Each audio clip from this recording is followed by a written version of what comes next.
Kate Skula and Kim Adele. Hey, How you doing? I'm all good, lovely. You?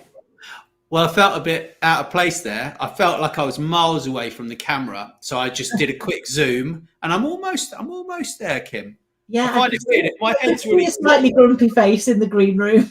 well. Okay, well, it is what it is. Look, I've got a mug here. All my love. I don't know who it was from. Oh, that's nice. I've got one here too. You do. It's good to have a cup of tea. Yeah. Us English people, we love a cup of tea, don't we? Well, sometimes you just need to take a moment, don't you, and go, actually, I was making a cup of tea, you can have some amazing ideas. This is very, very true. So how's the weather over there? Not bad today, to be fair. Oh dear, we've got a problem streaming to LinkedIn. That's not funny, that. No, and we've got an echo. Is it me? I'm going to turn you down. How's that now? I don't know. Oh, better. Oh, no, it's not. Still there. No? Yeah, it's really horrendous. How about now? Yeah, that's gone, I think. Yeah, I think it's gone. What did you say? I can't hear you. I don't know what to say about this LinkedIn. That's really not funny. I'm going to share a YouTube on LinkedIn just to make it a bit better. But we're here actually to talk about something that is also linked into what we're talking tomorrow, right?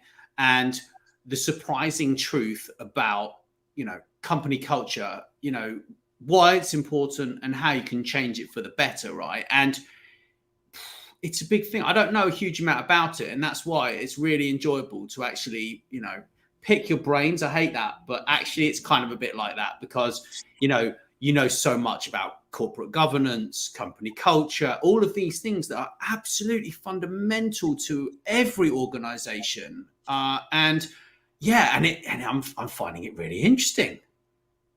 Well, yeah, and thank you. But it's true. I mean, culture is something that we talk about in boardrooms the world over because it's our culture that attracts and retains top talent. It's how we make people feel when they're at work that makes them decide whether or not they're going to continue to work for us or whether or not they're not. And yet, very often you go into organisations, and I've done this for 20 odd years, and they'll go, I've got a culture problem, I'll go and speak to HR. But the reality is, if you've got a culture problem, you need to look in the mirror because our culture is us. It's what we do and say, but it's also what we allow others to do and say that goes unchecked. Because if we could be the most engaging and kind and considerate leader, but if we've got people in our organization that are bullying or narcissistic or unkind, and they appear to be allowed to get away with it, then people start to distrust that we are as kind and enigmatic as they think we are, because if we really were, we wouldn't be allowing that behavior to go on. So very often we've got to have a look at, are we walking our talk? Are we doing what we said we were going to do? Are we living our standards? I remember many years ago going into one organisation, and we just had an employee survey, and the results came back that they didn't think the leadership team were living the values. And the leaders went away and came up with this brilliant idea that what they were going to do was they were going to put posters up on the walls of what the values were, and they were going to encourage people to nominate each other on how to live the values. They didn't say they don't know what they are. They didn't say they don't think they live them. They said they don't think we live them. So I'm not sure that that's actually going to address the problem. All that's really going to do is make it look like we've not listened. Instead, I would suggest what we do is go and talk to the people and say, I'm really concerned about that. I hate to think that I'm doing something that makes you think that I don't live by our values. Can you please help me? It might be really obvious to you, but it's not obvious to me. Can you help me? What is it I'm doing or saying or being that makes you think I'm misaligned to the values so that I can change? Go and have a conversation, understand what's going on, talk to your people. because we've created a culture very often where people don't feel that they can come and talk to us. They don't think that they can tell us. And some of the things that we do are so obvious to them that they think, well, you must just know. You must know that we do that, and therefore you're asking us to do it. So you want us to do this ridiculous behavior. And being in a different organization where there was absolute belief that the CEO had asked people to do this particular practice. And I was like, seriously, if he knew, he would be epileptic. He would be like, what on earth are you doing? They had, for years, believed that when they rang a customer, if the customer didn't answer, irrelevant of whether it was an engaged tone or just rang out, that they should put the phone down, wait 3 minutes, and try again. So why? That would make total sense if it was engaged, potentially.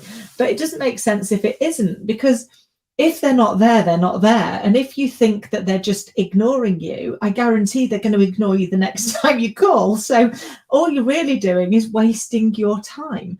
And people were really disheartened with this behavior, but they've been doing it for years because they thought that's what they were supposed to do. And often we get into these challenges in cultures because we don't take ownership for the things that we're doing. We don't stand in front of the message. So as a leader, instead of going, I'm asking you to do this because this is the right thing, we have leaders that go, the board said, so-and-so said, it's not my fault, but the organization asked me to. Instead of being leaders, we're being superior friends. I'm in it with you, I just earn a bit more. But actually, the reality is, it is. But I mean, it's like, that's what people do. It's like, I want to be liked, I want to be in it. But people don't want another friend. What they want is a leader. They want someone who is going to be there and lead the way through whatever it is that they're currently facing. And all of that underpins our culture. Our culture is who we are and how we show up. And that's why people in the same organization can have a very different belief about the culture, because their belief will be defined by their leader, by who it is that turns up every day and creates that culture, creates that space for them. And that's why having all these other things around to create the right infrastructure, to create the right templates, to enable people to understand the part they play and how well they play it can be vital. I remember working with one organization who were like, you've got to remember, Kim, we're small, we're innovative, we're creative. We don't want this over the top corporate governance infrastructure.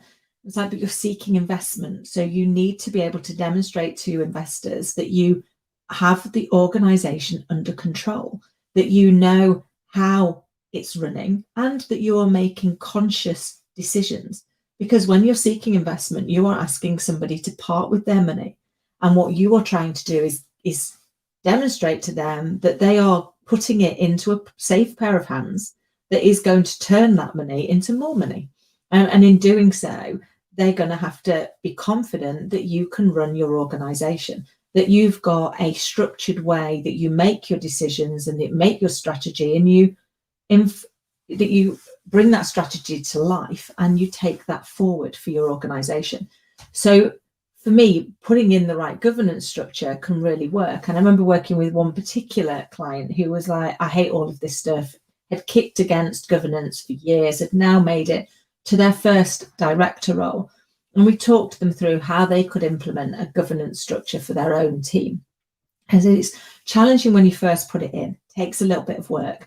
But I promise you, once it's in and it's working, it's brilliant. It gives you the opportunity to empower your people to be able to run some of these sub-boards so that they're getting some experience and some exposure, which gives them the skills that they need as they move up the ladder. So it's a great way of you doing development for your people, leadership skills.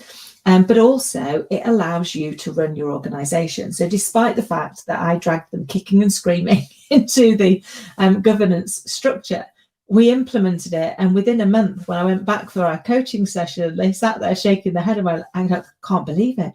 This job runs itself now. You know, I hardly have to do anything. These work so well, and people have really taken ownership on their part that actually I'm able to really just shape decisions. And what they were able to do is instead of being in the organization desperately trying to fight fires, by creating the right infrastructure, they were now able to work on the organization. Where does it need to go next? They were able to go out and actually talk to their people. They went from being an invisible leader to a really visible leader, because all the time that they've been wasting firefighting, they were now able to go out and talk to the people, to get the message out there, to share the vision, to share the strategy. And in doing so, they had the entire organization pointed in the right direction and able to grow. And they went from success to success. So for anybody that's out there that's thinking, oh, no, I haven't got the time for that, you're probably the person that most needs it, because it's when we haven't got time that actually our infrastructure isn't working for us. And if we put the right one in, you get back all of that time that allows you to think, to cut through the noise, to strategize. And that's going to be the lifeblood of your organization. Got it. So in your experience, how much time is actually saved when people implement a governance policy, they implement a structure, they get everyone pulling and pushing in the same direction, right? How much time and effort is and money as well, do you think, is saved? Oh, it's a great question. I mean, from a time point of view, whenever I've implemented them and had them running, I can literally save myself probably a third of my time, which allowed me to then go and do things that were really important. I put this into one particular organization that was on its knees. It was really struggling. It was unable to pay its bills. We were worried daily whether or not we might be trading insolvent. So it was a really challenging time. And asking people to suddenly go into this governance piece and do things the right way. And if they weren't at the right quality, then they weren't able to be seen in that meeting. They had to wait for another meeting. Felt for a lot of people like, what are you doing? We're already so busy. We're already so tired. How on earth are we going to make this work? But actually, once we got into the discipline, they saw how much easier it was to get things going. And we went for that particular organization. We managed to really turn it around, but putting the governance in meant instead of me every day being in there firefighting, I was able to go and make really informed decisions because all of the information was there. I trained people on what I needed to enable me to make a great decision and be confident that that was the right one for the board. But it allowed me then to have the time to go around and talk to the people. Now, when you're in an organization that's got no money and hasn't been able to pay bonuses, and I had to run 5 major redundancies for that particular organization in 2.5 years. So it was a really challenging time for our people. So going out and spending time with them, going out and checking how they were feeling, making sure that you kept communicating with them was vital. So I was able to, by having the right infrastructure in place, spend that time that I saved going out and making sure that people felt bought into the organization, wanted to stay with us because we needed them to if we were ever going to trade out. And we traded out. And sometimes we did some really strange things. I mean, we didn't have any money. So one of the things I did for every month was walk around all 4 flights and make people tea and coffee, because that I could do for a couple of pounds. It just took my time. But without the right infrastructure in place, I would never have found the time to get out of the office and go and meet people at their desks. But it was invaluable because I'd gone and met people where they worked and we'd started to get to know each other. And I was a bit more approachable because they kind of knew me. I brought them tea. I knew how they took their tea or coffee. Then actually they would come and find you in the canteen, or they'd even eventually, it took a couple of months, they'd even come and find you at your desk to say, do you know we do this? And we're not sure why. It's like, no, I didn't know we do that. Please stop. Let's understand why we do it. So we were able to massively streamline the organization, saving it millions off the bottom line, because we were millions of cost and putting those millions onto the bottom line, making us profitable again, because we were inadvertently hemorrhaging money that we didn't know. And our people knew, but they weren't telling us, not because they didn't want to. They were keeping it to themselves if it was hilarious that they knew this, because they didn't. They just thought we knew it and we thought it was the right way to be spending that money. So it can be an invaluable way of really creating that culture where it's okay to ask the dim girl questions. I've had a 30-year career asking dim girl questions. Then, that's interesting. So why exactly do we do that? And often there is a reason, and that's great because that's educated me. It's like, oh, okay, so now I know, and that might be something I take into another organisation. But more often than not, people are like, oh, I don't know, just because we always have. Okay, well, let's dig into that. Let's understand, because sometimes just because we always have, it's got a place, it's got a purpose. But sometimes just because we always have is the opportunity for you to make a change that's going to really help your business grow. Wow.